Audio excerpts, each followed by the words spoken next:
The organization in the nation's capital has its fair share of problems. When asked his favorite part about his time as Redskins offensive coordinator from 2010 to 2013, here's how he responded. Kyle, what was the best part about coaching in Washington? Being able to work with my dad and be around some other good coaches.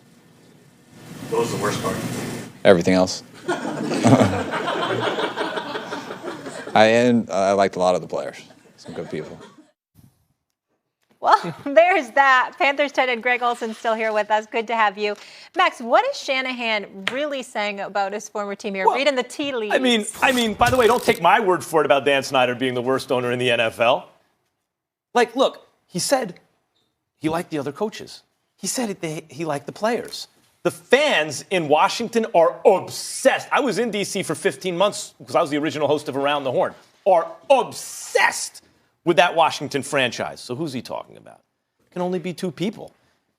Dan Snyder and Bruce Allen. Who else could he be talking about? It is a dysfunctional culture, and a fish rots from the head down. And what we have here is a rotten fish head. Kyle Shanahan, by the way, it makes it look even worse because what happened to the Falcons when he left? What happened to their offense? Fell apart. What happened to the Niners when he shows up there? Are they the best team in football right now? And we're not even talking about their offense. So when it comes from the mouth of a guy who shows you success, like he's the variable you control for, take him away, franchise falls apart. Put him in another franchise, they get great. And he's saying, I like everything about that place, except the owner and the top executive, basically. Tells you everything you need to know about the culture. Well, I disagree with you. And I'm not disagreeing with you about Daniel Snyder, but I'm disagreeing with you about your perspective as it pertains to what may have motivated Kyle Shanahan to say what he had to say. Jay Gruden obviously did not do a good job. You are what your record says you are, as Bill Parcells once said. And we all know that Jay Gruden had 6 years coaching in the National Football League. He made the playoffs 1 year, and one could easily argue that the only reason he had the head coaching job to begin with, certainly why he kept it so long, was because of his last name. Let's talk about facts here. Sean McVay coached under Jay Gruden while Jay Gruden was the head coach of the Redskins. Matt LaFleur, the coach of the Green Bay Packers, coached there. And obviously Shanahan. Listen, I'm just saying it sounds French. That's all I mean by that. I mean no disrespect towards Matt LaFleur. The point that I'm trying to make, Mr. Olsen, is this. You've been in the NFL as a player for several years, many years. You know what I'm about to say is absolutely true. Coaches speak up for coaches. You think that Kyle Shanahan likes the fact that Jay Gruden was fired? You think that Sean McVay, who reached out and spoke to Jay Gruden on the phone in the immediate aftermath of his removal, liked the fact that Jay Gruden was fired? You think Matt LaFleur or anybody else likes the fact that a coach gets fired? It amazes me. And I'm not saying they're wrong to do so because, listen, if I saw something happen to one of my contemporaries in this business, I'd probably speak up for them as well because you don't want to see people losing their jobs and having their quality of life compromised in any way. You are sensitive to that. But these are the same people who make sensitive decisions about players every single day. Under the guise that, excuse me, you either have to win or we have to replace you with somebody who can help us achieve the bottom line of winning. But when it comes to themselves, they want us to heighten our level of sensitivity when it comes to their tenure, their job security, etc. I respect and appreciate where Kyle Shanahan is coming from, just like I appreciated where Sean McVay is coming from, no doubt others. But in the end, they still have jobs because they're winning. Ron Rivera still has a job in Carolina because, damn it, he's won more than he lost. Jay Gruden is out of a job because he lost more than he won. We can point the finger to Daniel Snyder all we want to, and you might be right in a lot of the things that you're saying, Max. But in the end, Jay Gruden didn't get the job done, and that's the bottom line.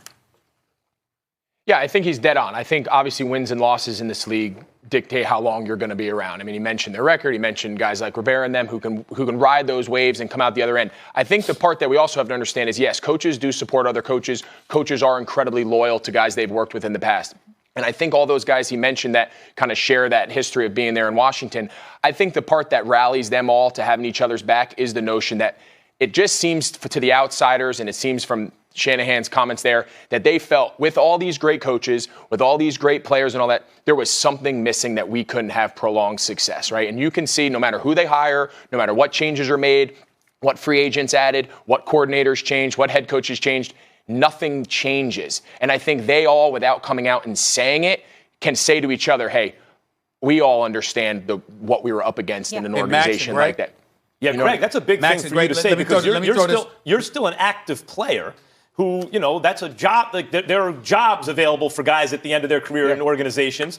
And that's a strong thing for you to say about an organization that could one day, who knows, be a potential employer for you. Yeah, and again, it's not a knock. I've never played there. I've never spoken to a player there who has had bad things to say. I'm saying from the point of these coaches, the reason why they're all quick to support each other, why McVay reached out, why Shanahan feels, Stephen A's point of Kyle Shanahan is reacting to the firing of Gruden. I think all those guys share the sense of what could have been if we had some more framework, if we had some more support within the organization with the players that we had talent-wise and the coaches that we had come through those doors, what could have been. That's what it seems to me reading all the writing on the wall. And here's my point that I wanted to make to Max and you, Greg, as well. Here's the bottom line. All of those guys could say what they want. And I'm not saying they're wrong with what they're saying any more than I'm saying Max is wrong. I'm not saying that. But Matt LaFleur, Sean McVay, Kyle Shanahan, before those head coaching jobs came their way in Green Bay, Los Angeles, San Francisco, respectively, that same owner that you're alluding to, Max, Daniel Snyder, if he had said Jay Gruden needs to go 3-4 years earlier, Sean McVay, you're going to be the new head coach. Sean McVay turning that job down? Hell no. Kyle Shanahan turning that job down? Hell no. Matt LaFleur turning that job down when you had the 27th ranked offense in Tennessee and you were the 10th choice, the 10th interview in Green Bay, but somehow after a 3-hour meeting, you get the head coaching job in Green Bay. Would you have taken the job in Washington? That's a bigger indictment. You're damn right you would have. Wait a minute. That's a bigger indictment of Washington because what you're saying is even though a head coaching position in the NFL is so sought after that even a dysfunctional franchise basically has their choice of the best young coordinators in the game, Washington still can't get it right. Hold on, Max. That's absolutely true. And I understand that about Daniel Snyder. But what I'm saying is they're talking, and you talked about how Shanahan's argument was basically highlighting the deficiency of ownership in Daniel Snyder. And I'm saying, yeah, but they would have took the job. If they had gotten offered the head coaching job, that same owner that they're talking about, they would have worked for. What's Washington's record this year? 1 win. Those coordinators are now head coaches. A combined record of 14-4, if my calculations are correct. I want to get to a team who has 2 wins. So the Browns, 2-4 heading into the bye, but GM John Dorsey is still all in on Baker Mayfield, saying he's 100% behind his quarterback.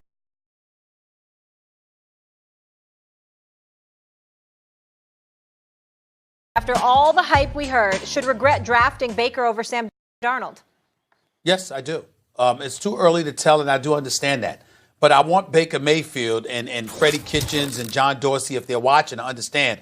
I'm not denigrating Baker Mayfield. I think Baker Mayfield's got some promise, and I still believe in him.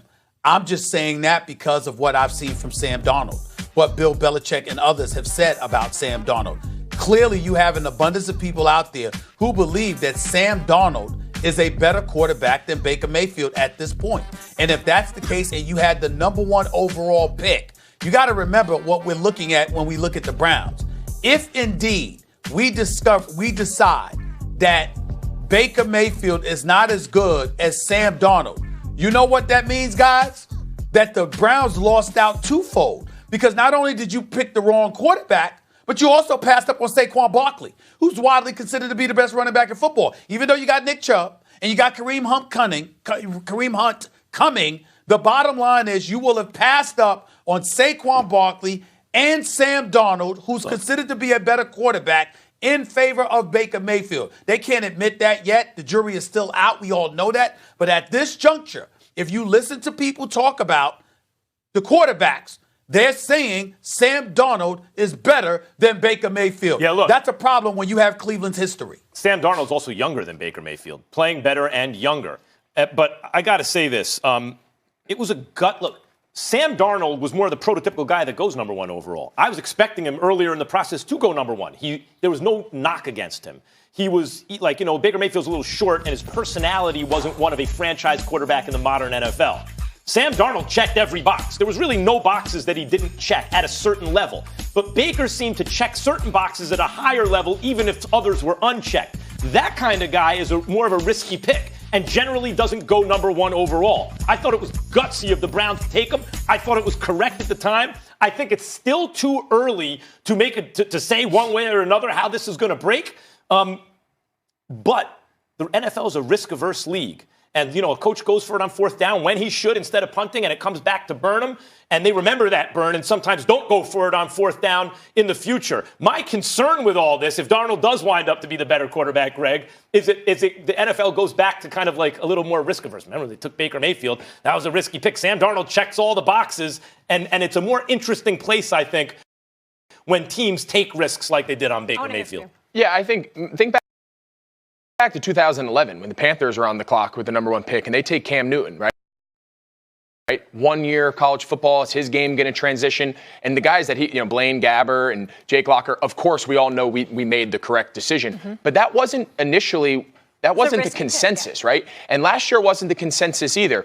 There's a lot of people in New York that before Saquon busted out, there were people in New York killing Gettleman for not taking a quarterback at number 2 and taking a running back in a league that was so, quote unquote, How about when he took Daniel Jones? Right. So I think some idiots were criticizing him for all that. These idiots so I think we just have to be careful. I know a couple people up in Cleveland that have nothing but unbelievable things to say about Baker Mayfield. I think he comes across in a certain way to people who don't know him. I think he's a little brash. I think he's a little abrasive. I think that causes people to be extra critical of a young quarterback.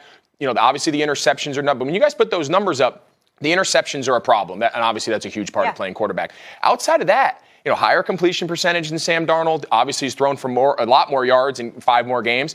So I think the jury, college, by the way. Yeah, I think the jury is still out on Baker. I think he's got to get some structure up there. I think they got to find who they are. He's got a lot of new pieces, a lot of new personalities. He's trying to navigate, new young coach who's trying to figure out all that too. I think we got to give them a little chance. I think we got to let that play out. And I think we're going to be sitting here in a year or two from now with a lot more clarity on those two. And let's be honest, we just saw Sam back. True. Go ahead, Steve. Well, we just saw Sam back, but the other thing that I would say to Greg is this. Composure does matter. Leadership capabilities does matter. I like Baker Mayfield a lot. We'll see. But Baker Mayfield does have Jarvis Landry. He does have Odell Beckham Jr. And even though we saw Robbie Anderson show up and show out against the Dallas Cowboys on Sunday, the fact of the matter is it's been widely recognized that the Jets don't have a number one receiver per se. So it's about who you're working with as well that matters. All right. You're a fantastic tight end. Really good at this TV thing. Thanks so much, guys. So let's make some picks. Very much so. KC at Denver. Who you got? KC. I think their offense is going to be good enough. I think Max and I were talking during the break. Defensively, I think they got to tighten up a little bit. I know they got a lot of guys out. I think Kansas City's firepower. I think Mahomes will find his groove. Hard to get. Field goal spread. I think they win, but I don't think they cover. I think that's a real tight game. Stephen A., who are you rolling with? KC, of course. I don't believe in Denver's offense. You have to score points to win games, and I don't